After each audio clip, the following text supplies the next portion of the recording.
할렐루야. 우리 앞뒤 옆 사람과 이렇게 인사하겠습니다. 오늘도 하나님만 바라봅시다.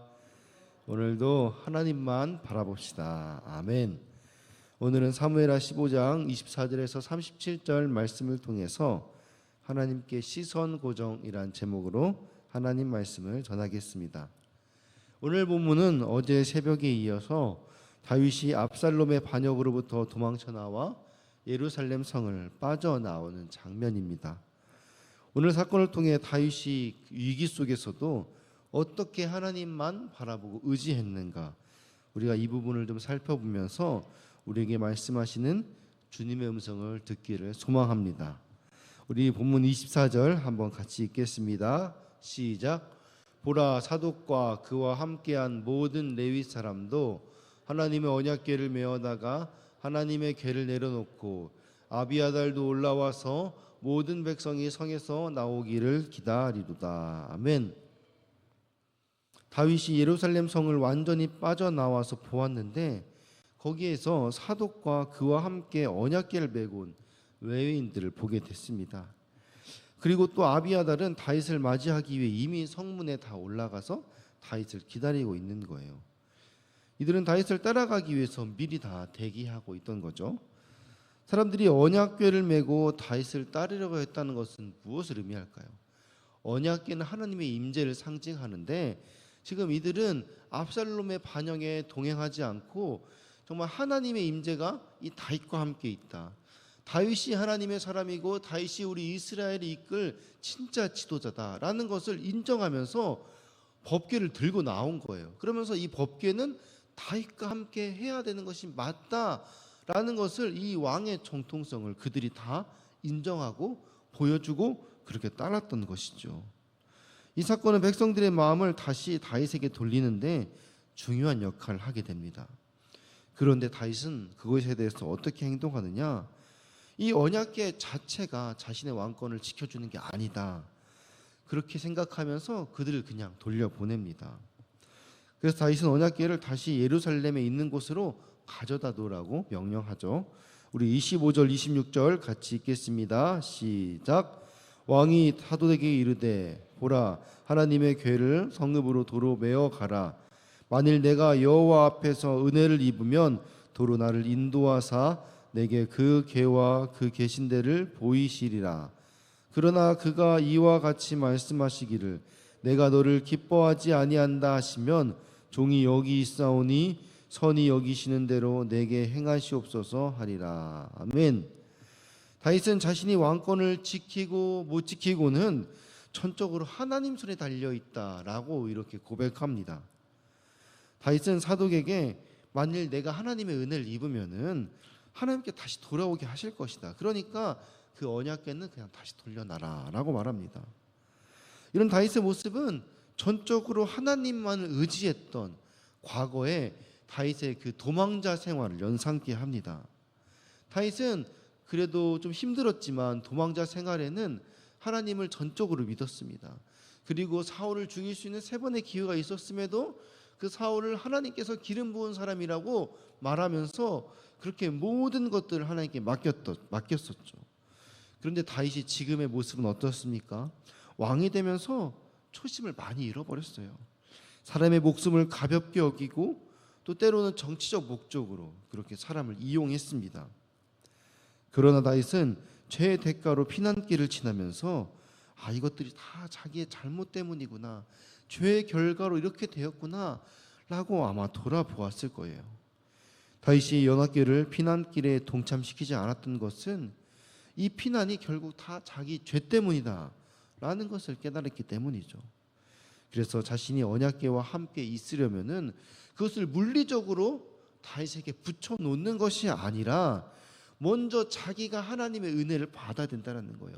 하나님의 용서를 받아야 된다는 거예요. 그러면은 하나님이 자연스럽게 다윗의 왕권을 회복시켜서 언약궤 곁으로, 곧 예루살렘 안으로 다시 그 왕권을 회복시키게 하실 것이라는 거예요. 그래서 만약 하나님이 그런 다윗의 모습을 기뻐하지 않는다라면은 그것 또한 자기가 감당하겠다, 전적으로 이 모든 것들을 하나님께 맡기고 위임하고 있다라는 것입니다. 다윗에게 중요한 것은 그 법궤가, 하나님의 임재를 상징하는 법궤가 자기를 따라오는 것이 아니라 자기가 하나님 뜻에 순종함으로 말미암아 하나님의 인도하심을 받는 것, 그게 더 우선이라고 생각했던 거죠. 그가 의지한 것은 그 법궤가 아니었어요. 하나님이었던 거죠. 우리 27절에서 29절 같이 보겠습니다. 시작. 왕이 또 제사장 사독에게 이르되 내가 선견자가 아니냐? 너는 너희의 두 아들 곧 내 아들 아히마아스와 아비아달의 아들 요나단을 데리고 평안히 성읍으로 돌아가라. 너희에게서 내게 알리는 소식이 올 때까지 내가 광야 나루토에서 기다리라 하니라. 사독과 아비아달이 하나님의 궤를 예루살렘으로 도로 메어다 놓고 거기 머물러 있으니라. 아멘. 다윗은 지금 제사장 사독을 향해서 선견자라고 말합니다. 선견자는 선지자의 또 다른 이름인데 지금 사독은 제사장이잖아요. 그런데 이에게 선지자라는 어떤 명칭을 다시 부어주는 거예요. 선지자는 꿈이나 이상을 통해서 하나님의 계시를 받는 사람입니다. 일반적으로 제사장도 이런 선지자 역할을 약간 하고 있죠. 이 우림과 둠김을 이 제사장 옷에 가지고 있으면서 그것을 통해서 하나님의 계시를 받잖아요. 그래서 어떻게 보면 이 선지자 역할을 감당하고 있는데, 특별히 다윗이 이 사독을 향해서 선견자라고 말하는 것은 이 사독이 이 왕의 공식적인 선지자로서, 그러니까 하나님의 뜻을 사독이 받으면은 그것을 특별히 왕에게 알려주는 게, 너는 나의 선지자다. 그러니까 네가 나에게 하나님의 뜻을 알려주는 사람이다 라면서 이런 공식적으로 어떻게 보면 대제사장 역할을 이 사독에게 맡기는 것이지요.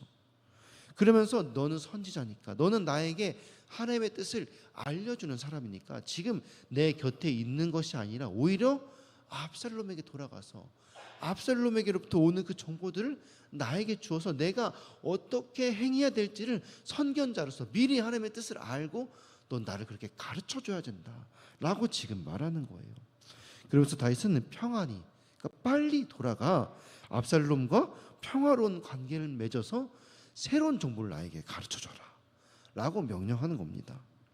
그리고 그 방법으로 자기 아들, 그러니까 이 사독의 아들 아히마아스와 그리고 아비아달의 아들 요나단들을 시켜서 다윗에게 정보를 전달하라는 거예요. 그러면은 다윗이 사독에게 소식이 올 때까지 광야의 나루토에서 기다리겠다라고 말하는 겁니다. 나루토는 이 요단강을 건너는 장소를 말하는 거예요. 요단강 건너편에 내가 서 있을 테니, 항상 기다리고 있을 테니까 언제든지 소식이 오면 그 아들들 통해서 전해줘라 라고 말합니다. 결국 사독과 아비아달은 다윗이 맡긴 이 임무를 수행하기 위해서 다시 예루살렘으로 돌아갔습니다. 다윗은 이스라엘의 상징이었던 법궤도, 그리고 이스라엘에 아주 유력했던 그런 사독과 아비아달도 자신을 지켜줄 수 없다라고 생각했어요. 자신의 안전은 오직 하나님께 달려 있다라고 믿었던 거죠. 그러면서도 그냥 그것을 방관하면서 순진하게 대처한 것이 아니라 자신의 신복들을 예루살렘에 심어 두었습니다. 생각하고 계획하고 실행하는 것은 믿음과 상반되는 것이 아니에요. 믿음은 해야 할 일들은 해야 되는 거예요. 그러면서 그 일의 결과를 하나님께 맡기는 거죠. 모든 것을 하나님께서 인도하신다라고 해서 내가 손 놓고 그냥 가만히 있는 것만이 믿음은 아니라는 것이죠.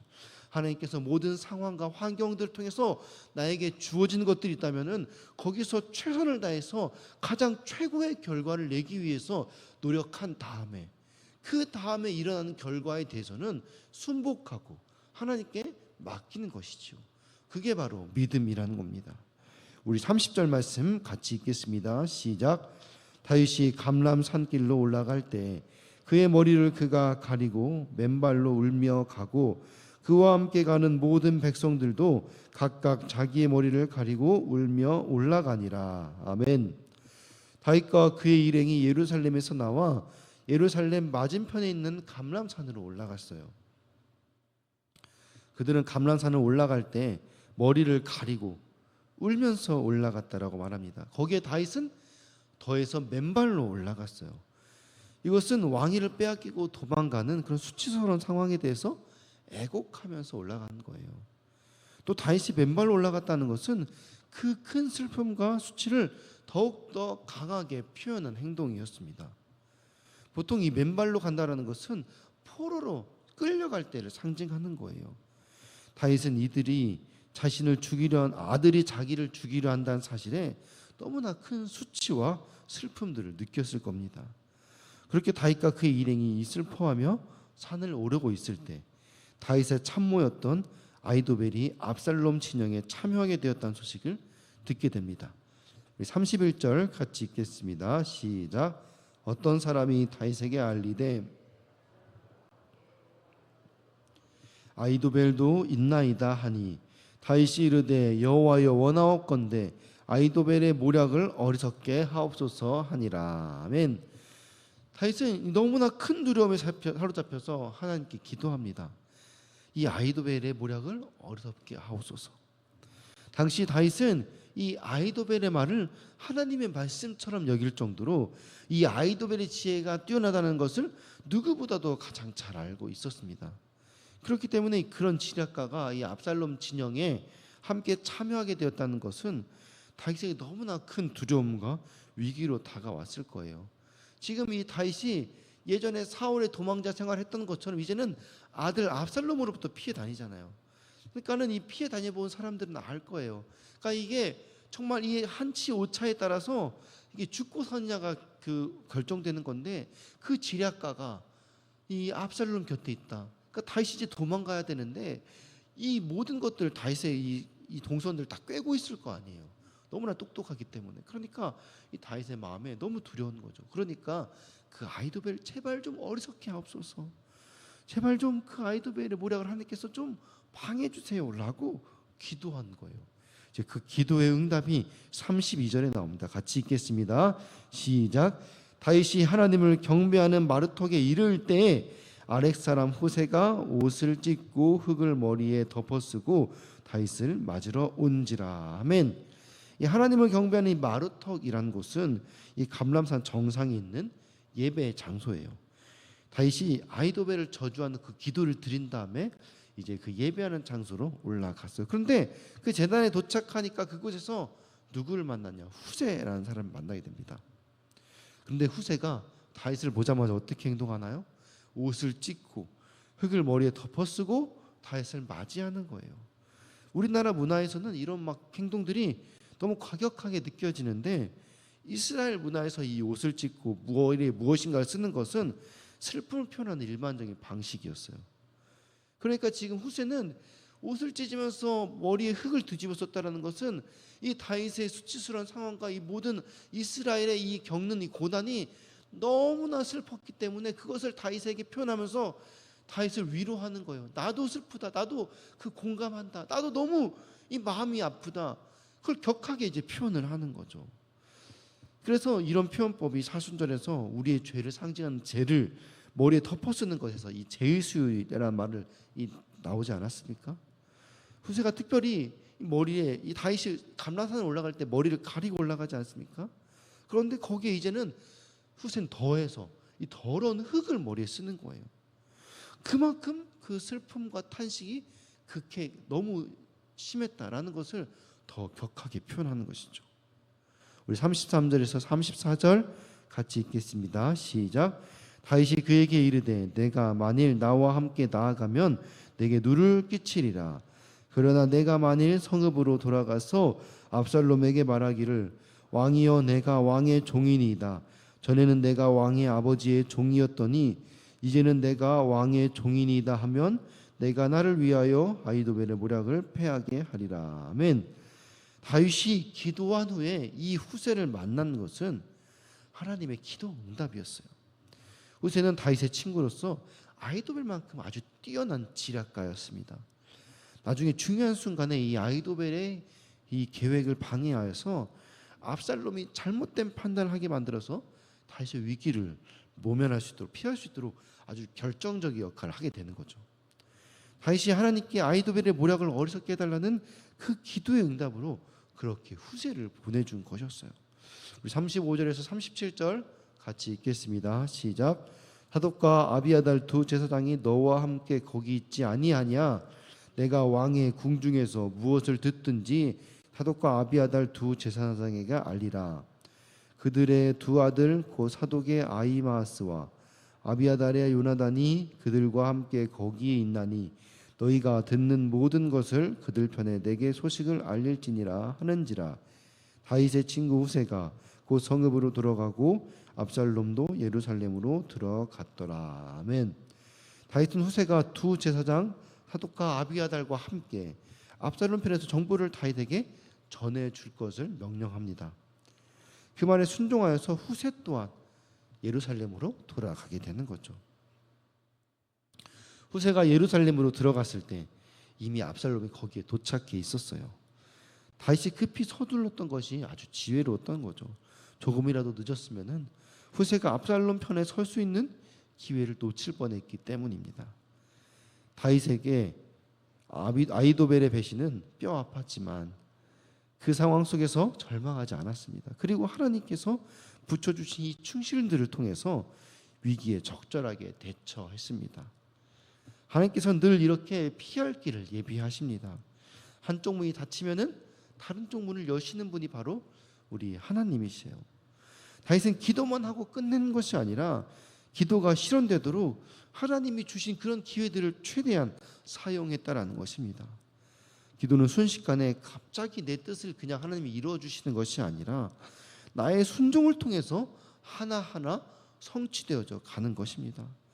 그래서 기도하면서 변하는 그 내 자신 또한 하나님의 기도 응답인 거죠.